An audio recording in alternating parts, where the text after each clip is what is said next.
ଗଡ଼ଗଡ଼ି ଦୁର୍ଗ ବେଶ ମନମୁଗ୍ଧକର। ରାଜା ମୁକୁନ୍ଦ ଦେବ ଏହି ମନ୍ଦିରକୁ ନିର୍ମାଣ କରିଥିଲେ। ମନ୍ଦିର ନିର୍ମାଣ ବହୁ ପୂର୍ବରୁ ଏଠାରେ ଠାକୁର ପୂଜା ପାଉଥିଲେ ବୋଲି କିମ୍ବଦନ୍ତୀ କୁହେ।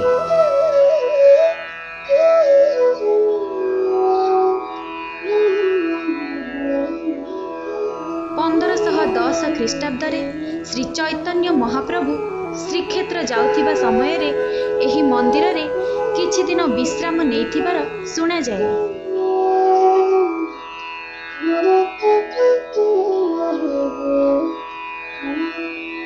କିମ୍ବଦନ୍ତୀ ଅଛି ଏହିଠାରେ ଶ୍ରୀ ଚୈତନ୍ୟ ମହାପ୍ରଭୁ ଭାବ ବିହ୍ୱଳ ହୋଇ ଭକ୍ତମାନଙ୍କ ସାଙ୍ଗରେ ଗଡ଼ାଗଡ଼ି ହୋଇଥିବାରୁ ଏହି ମନ୍ଦିରର ନାଁ ଗଡ଼ଗଡ଼େଶ୍ୱର ହେଇଛି।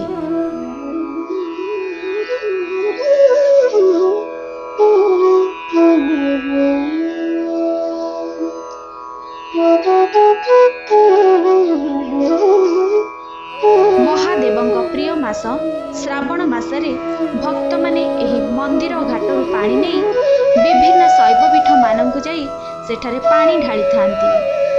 ଏହି ମନ୍ଦିରର ବହୁ ଅଲୌକିକ ଘଟଣାମାନ ମଧ୍ୟ ଲୋକମୁଖରୁ ଶୁଣାଯାଏ।